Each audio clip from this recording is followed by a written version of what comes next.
వడ్లు అమ్ముకుంటే మా రైతుల కళ్ళల్లో నీళ్ళు వచ్చినాయి. ఒక్కొక్కలకు నెల రోజులు 2 నెలలు పడిగాపులు కాసిన మార్కెట్లల్లో ఎవరిని చూడు తరుగు పెట్టుడే 3 కిలోలు 4 కిలోలు 5 కిలోలు తరుగు పెట్టినరా లేదా? క్వింటల్కు 4-5 కిలోలు తరుగు పెట్టిండు.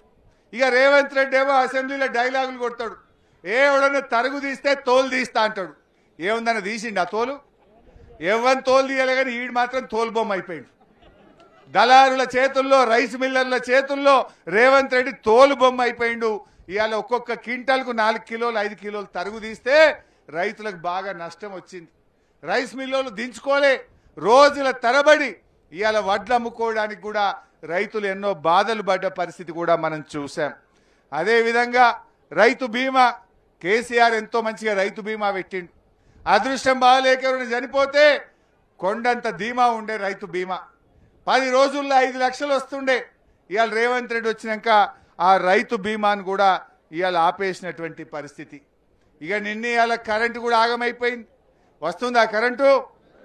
మున్పటి లెక్క కరెంటు వస్తున్నదా? కేసీఆర్ ఉంటే 24 గంటల కరెంటు, ఇవాళ 10 గంటల కరెంటు కూడా వస్తలేదు.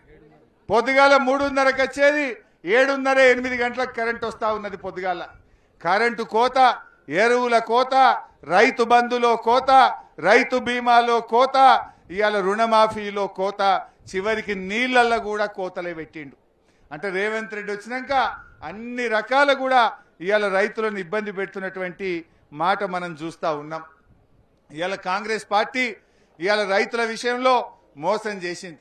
నిజంగా మొన్న రిటైర్డ్ ఇంజనీర్లు, సరే నేను చెప్తే రాజకీయం అనుకో, గా రిటైర్డ్ ఇంజనీర్లకు ఏం రాజకీయం ఉంటుంది?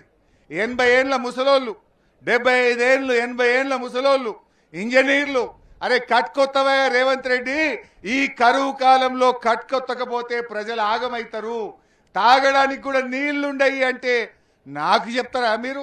మిమ్మల్ని జైల్లో పెట్ట బిడ్డ అంటాడు, మిమ్మల్ని బెల్ట్తో కొడతా అంటాడు రిటైర్డ్ ఇంజనీర్లను.